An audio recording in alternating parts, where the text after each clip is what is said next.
전기차가 성장함에 따라서 같이 필연적으로 성장할 수밖에 없는 구조적 성장 산업이기 때문입니다. 그렇게 지금 경기 상황이 어려움에도 불구하고 굉장히 돈을 잘 벌고 있고 앞으로도 돈을 잘 벌 것 같다는 기대감에 지금 외국인이 알게 모르게 몰래 쓸어 담고 있는 대표적인 기업이 바로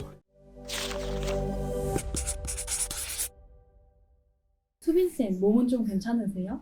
솔직히 말하면 100%는 아닌데 그래도 많은 분들이 응원해 주시고 저도 가급적이면 최대한 보양식 먹으면서 쉬고 있어서 그래도 나름대로 빠르게 회복하고 있습니다. 저번 시간에 이어서 오늘도 전장 관련된 얘기 해주시나요? 아무래도 약속은 지켜야 되기 때문에 저번 영상 때 미처 다 하지 못했던 이야기 오늘 마저 깔끔하게 다 해보도록 하겠습니다. 본격적인 시청 앞서서 돈 드는 거 아니니까 좋아요, 구독 한 번씩만 눌러주세요. 제가 이번 주에는 전장 관련주에 집중을 하고 있는데 그게 왜 그러느냐? 그 첫 번째 이유는 전기차가 성장함에 따라서 같이 필연적으로 성장할 수밖에 없는 구조적 성장 산업이기 때문입니다. 이에 대해서는 크게 세 가지 이유를 들어드렸죠. 첫 번째, 친환경을 위한 전동화 자동차, 즉 전기차로 전환이 가속화되고 있다는 점. 두 번째, 커넥티드 카의 비중이 증가하고 있다는 점. 마지막 세 번째,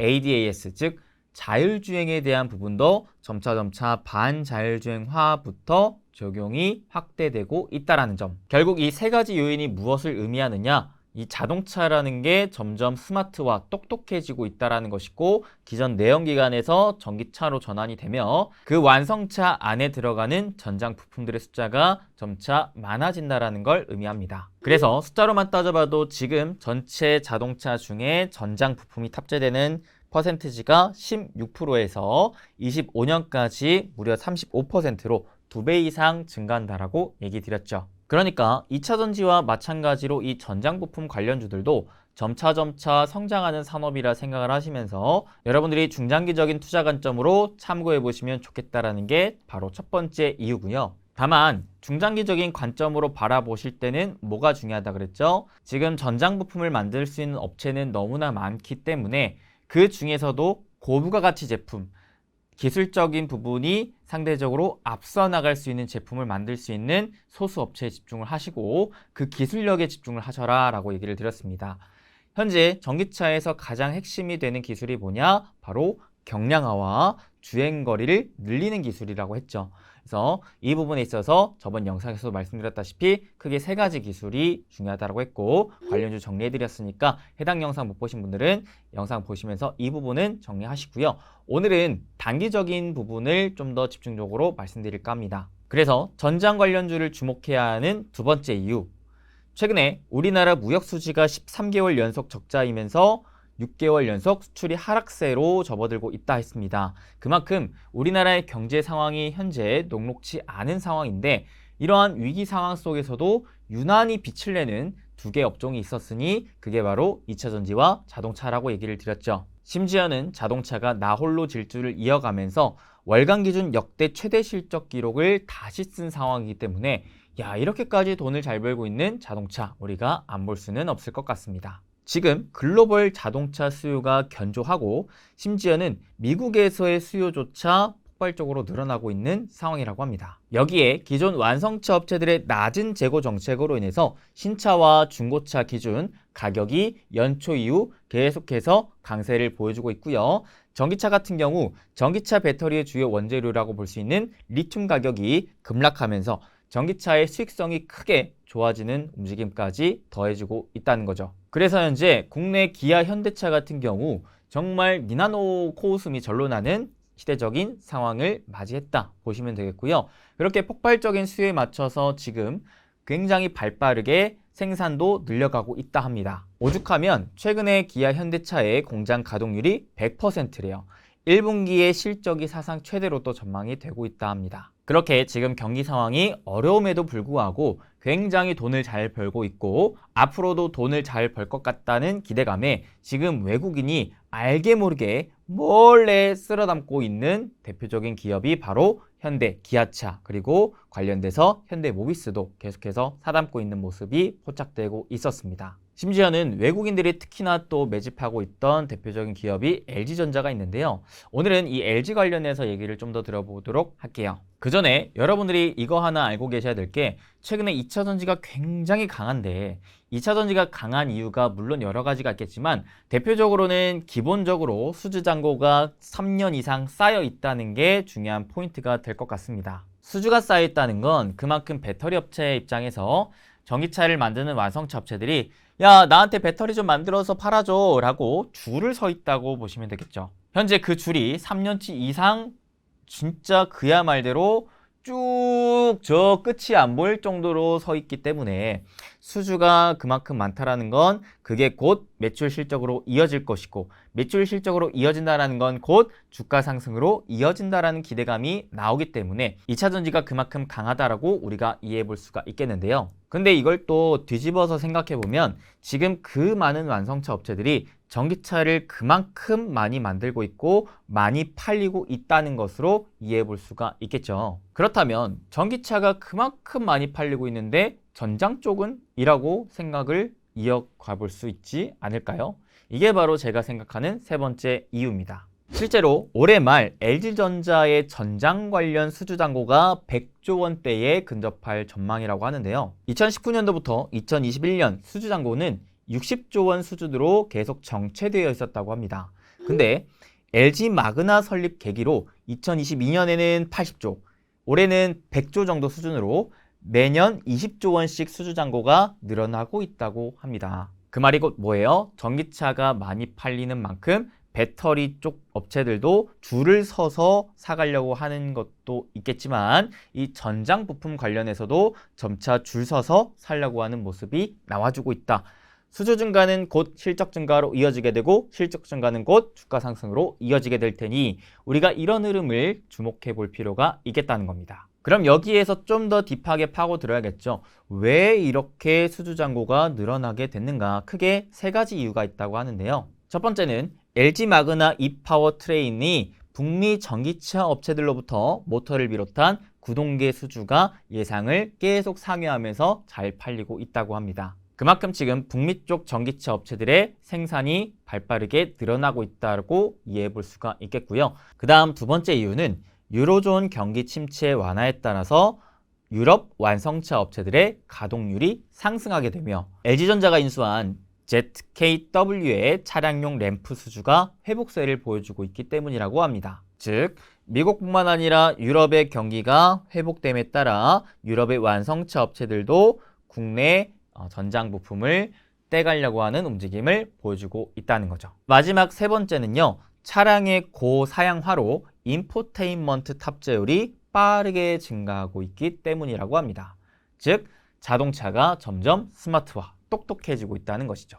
똑똑해지고 있는 만큼 자동차 하나에 들어가는 전장 부품의 개수와 퀄리티가 높아지고 있다고 생각하시면 되겠죠. 근데 저는 이 세 가지 이유 중에 유난히 또 이 세 번째 이유에 눈이 가더라고요. 왜냐하면 첫 번째, 두 번째 이유는 결국 미국과 유럽의 경기 상황 그리고 완성차를 얼마나 많이 사들이느냐에 대한 수요에 따라 계속 왔다 갔다 할 수 있는 부분이기 때문에 지금 당장에는 잘 팔리더라도 앞으로 이게 잘 팔릴지 말지에 대한 부분이 어느 정도는 리스크적인 요인으로 생각해 볼 수가 있잖아요. 근데 이 세 번째 요인은 구조적으로 지금 자동차가 스마트화가 되면서 그 안에 들어가는 인포테인먼트의 탑재율이 빠르게 증가하고 있다는 것이기 때문에 이 부분은 앞으로 자동차의 발전으로 인한 구조적인 성장으로 진입을 한 거구나 라고 생각을 하면서 오히려 탄탄한 중장기적인 투자 모멘텀으로 바라볼 필요가 있겠다 싶었습니다. 특히나 지금은 자율주행에 있어서 레벨 3 정도인데 앞으로 또 이게 발전되면서 레벨 4, 5로 이어지면 자연스럽게 인포테인먼트의 탑재율은 더더욱이 빠르게 늘어날 가능성이 높기 때문에 저는 이쪽과 관련된 기업들은 여러분들이 앞선 영상의 기업들과 마찬가지로 중장기적인 투자 관점으로 주목하면서 공부를 해보시면 좋을 것 같다고 생각이 드는데 대표적인 국내 기업이 뭐가 있냐면 크게 세 가지.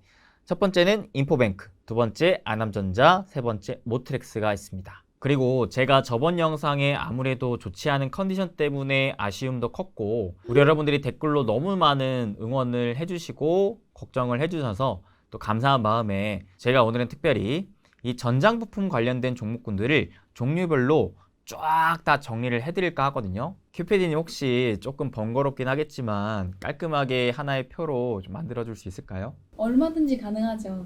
표 보시면서 간략하게만 설명을 드리자면 전장 부품에는 크게 7가지 정도가 있다고 보시면 되겠는데요.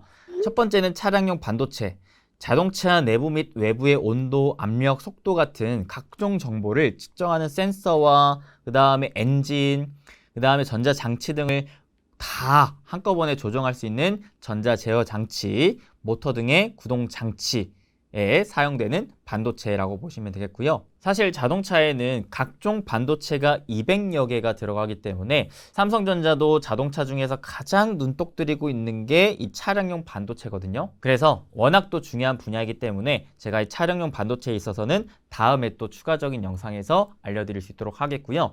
그 다음에 두 번째는 텔레매틱스입니다. 통신 네트워크를 이용해서 사고가 나거나 뭐 도난이 되거나 했을 때 차량의 위치를 추적하고 원격으로 차량을 진단하는 등의 서비스를 제공하는 기술인데 중요한 건 이 텔레매틱스 업계에서 세계 1위를 하고 있는 게 바로 LG전자입니다. 세 번째는 차량용 디스플레이 부품인데 아무래도 과거에는 내비게이션에만 디스플레이가 탑재가 됐었다면 점차 계기판 아니면 룸미러 아니면 앞에 HUD 그리고 뭐 보조석에 큰 디스플레이 이런 식으로 디스플레이에 대한 탑재가 늘어나고 있어서 차량 한 대에 무려 5개에서 6개의 디스플레이가 장착되고 있는 추세거든요. 심지어는 이 차량용 디스플레이 마진율이 30% 정도 수준으로 굉장히 높게 유지가 되고 있는 추세이기 때문에 이 시장 역시 굉장히 매력적인 시장으로 볼 수가 있습니다.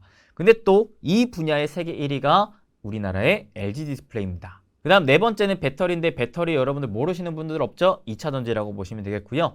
이 분야에 또 세계 1, 2위를 다투는 게 바로 국내 LG 에너지 솔루션이라는 기업이 있죠. 다섯 번째는 모터인데 이 분야는 기존 전통적 강자들, 예를 들어 일본, 독일 업체들이 계속해서 이 씬을 잡아먹고 있는 시장인데요. 그나마 우리나라에서 이 시장에 침투하고 있는 기업들이 대표적으로 현대모비스, 만도, S&T 모티브, 그리고 LG노텍 정도가 있습니다. 여섯 번째는 카메라 모듈인데 특히나 스마트폰에 들어갔던 카메라 모듈과는 달리 차량용 카메라는 영하 40도나 영상 100도에서도 정상적으로 작동해야 하는 강점을 가지고 있어야 되면서 물에 잠겨 있어도 영상을 촬영할 수 있을 정도의 방수 능력을 갖추고 있어야 한다고 합니다. 그리고 또 차량 내에 있는 다른 장비에 영향을 미치지 않기 위해 그 규격에도 맞춰야 되기 때문에 이를 만들 수 있는 업체가 또 많지 않고 고분가 가치 제품이 될 수가 있겠는데 우리나라 대표적으로 삼성전기와 LG노텍이 스마트폰 카메라 분야에서 쌓은 경험을 토대로 이 차량용 카메라 모듈 시장에서 점유율을 넓혀가고 있는 상황이라고 하고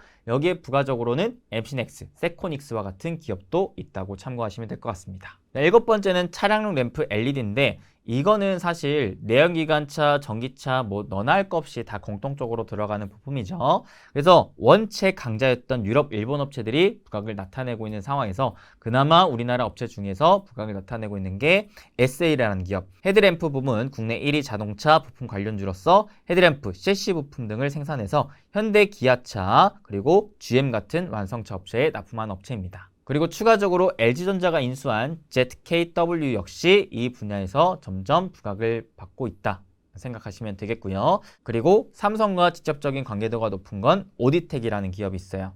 LED 핵심 부품인 제너다이오드의 국내 점유율 90%를 차지하는 기업이라 보시면 되겠습니다. 근데 전장 부품 관련주 중에 LG 기업이 많네요. 굉장히 눈썰미가 좋으시네요. 안 그래도 그 부분을 얘기를 해드리려고 했는데 제가 최근에 LG전자 관련 전장 부품의 수주 잔고가 쌓여가고 있다고 했죠. 그게 아무래도 지금 LG 쪽에서 각 전장 부품 관련된 요소마다 뭐 세계 1위를 차지하는 업체들이 굉장히 다수 포진되어 있고 전반적으로 이 완성차 하나를 만드는 데 필요한 부품들을 거의 대부분이 다 LG가 만들 수 있기 때문이라 볼 수 있겠습니다. 실제로 최근 리포트에 따르면 최근 LG그룹 전자 계열사의 전장 수주 잔고 증가는 LG 에너지 솔루션 전기차 배터리를 중심으로 전기차 관련 핵심 부품을 동시에 납품 가능한 사업 구조를 확보했기 때문이라는 문구도 있었거든요. 이게 무슨 말이냐면 완성차 업체 입장에서 내가 전기차를 만들고 싶어서 가장 중요한 배터리를 떼우고 싶은데 이 배터리를 떼울 때 또 누구를 살펴볼까? 미국, 유럽 입장에서 LG에너지 솔루션이 대표적이었다. 근데 LG에너지 솔루션의 배터리를 떼우려고 봤더니 야, 가만 보니까 얘네 형제 자매 기업들이 최다 전장 부품들을 납품하고 있고 그 기술력도 세계적인 기술력이네. 야, 가만히 있어 보자. 이왕 LG 쪽으로 온 김에 LG 쪽의 부품들까지도 내가 다 떼가야겠다 라는 생각을 가지게 되면서 실질적인 전장 부품의 전반적인 수주 잔고가 늘어날 수 있게 된 거라는 겁니다. 그래서 이런 부분들로 인해 기존의 LG가 스마트폰 사업을 철수하면서 전장 쪽으로 사업에 집중했던 것들이 이제는 슬슬 가시적인 성과로 이어지고 있다 볼 수 있겠고요. 그리고 또한 이러한 요인들 때문에 어떠한 대형 호재가 계속해서 잠재되어 있느냐, 애플이 애플카를 만들려고 하는데 LG를 대표적인 협력 기업으로 계속 눈여겨보고 있다는 거죠. 물론 애플이 애플카를 만드는 게 아직은 확정시 되진 않았지만 만약에 지금 나와 있는 가이드라인으로 봤을 때 애플이 2026년에 애플카를 출시를 하게 된다면 올해부터 아무래도 애플은 애플카를 만들기 위해 필요한 부품사들을 다 구성할 필요가 있다는 것이죠. 그래서 저는 올해 애플이 LG에게 손을 내밀어 보지 않을까라는 이 대형 호재가 터질 가능성이 있기 때문에 몰래 이와 관련된 기업들을 한번 사볼 수 있지 않을까라고 생각해서 공부를 차근차근 하고 있는 기업들이 있거든요. 이것까지 풀어드려야겠죠? 자, 일단 애플카가 진짜 되고 LG랑 정말 협력을 만약에 정말 하게 된다면 아무래도 LG 그룹사 전체가 좋아질 겁니다. LG전자, LG디스플레이, LG이노텍, 그리고 LG에너지 솔루션까지요. 그리고 그 LG 쪽의 또 핵심 부품을 납품하는 부품사들도 같이 동반 수혜를 받게 되겠죠. 심지어는 얘네는 시총이 작은 기업들이기 때문에 금방금방 지금과 같은 종목 장세에서 작은 수급으로도 크게 올릴 수 있는 요인으로 작용할 수 있기 때문에 오히려 또 대박은 이런 종목들에서 터질 수 있지 않을까 기대를 잡고 있는데 대표적으로는 크게 두 개, 현우산업. 현우산업은 저번 영상에서 말씀드렸죠. 자동차 PCB를 LG 쪽으로 거래를 하는 대표적인 기업이라 보시면 되겠고요. 그 다음에 오디텍이라는 기업도 있습니다. 오디텍은 아까도 말씀드렸다시피 삼성 쪽이랑도 관련도가 있는데 또 LG 쪽이랑도 관련도가 있는 기업이라 보시면 되겠습니다. 물론 이 부분은 우리가 긁지 않는 복권이라 생각하시면 됩니다. 언제든지 꽝이 당첨될 수도 있어요. 그러니까 이것만 보고 투자를 하시기보다는 이거 외에 전반적으로 LG가 그래도 지금 좋은 움직임을 전장 쪽에서 보여주고 있구나. 아, 이와 관련된 종목들이 어느 정도는 같이 동반 수혜를 받으면서 돈을 벌어갈 수가 있겠구나. 주가도 그런 흐름에서 올라올 수 있겠구나. 왜? 아무래도 대부분의 전장 관련 주들이 코로나 이후로 워낙 안 좋은 기간을 계속해서 거치면서 실적도 안 좋아지고 그에 따른 주가도 바닥에 처해져 있는 기업들이 많기 때문에 이제는 확실히 우리나라의 자동차 산업이 좋아지고 있는 국면에서 2차 전지도 저렇게 달리고 있다 보니까 나도 같이 가자 할 수 있을 전장 부품 관련주들이 바닥권에서 같이 따라서 크게 올라갈 수 있지 않을까라는 기대감 잡아볼 수가 있겠죠. 참고로 제가 중간에 알려드렸던 전체 관련주 표 있죠. 여기에선 제가 시총이 너무 작거나 그리고 가뜩이나 실적 발표 시즌을 앞두고 있는 상황에서 실적이 너무 연속적으로 적자를 이어갔거나 하는 기업들은 득보다는 실익 클 리스크가 있기 때문에 과감하게 다 패스했다라는 것 참고하시면 좋을 것 같습니다. 그래서 오늘은 이렇게 저번에 미처 다 하지 못했던 전장 관련된 이야기들을 좀 더 단기적인 호흡에 따라서 얘기를 해드렸으니까요. 참고해서 여러분들 잘 공부해서 현명한 투자로 이어가 좋은 성과까지 내시길 진심으로 바라고 응원하도록 할 테니까요. 여러분들 수익 많이 보셨으면 좋겠고 오늘 영상도 도움 되셨다면 잊지 마시고 돈 드는 거 아니니까 좋아요, 구독, 댓글 한 번씩 남겨주시면 진심으로 감사드리겠습니다. 저는 또 다음 영상 때 좀 더 나아진 컨디션을 기반으로 좀 더 좋은 정보, 좀 더 좋은 영상으로 찾아뵐 수 있길 바라면서 다음에 또 뵙도록 하겠습니다. 항상 여러분들 건강하시고 행복되세요. 뿅.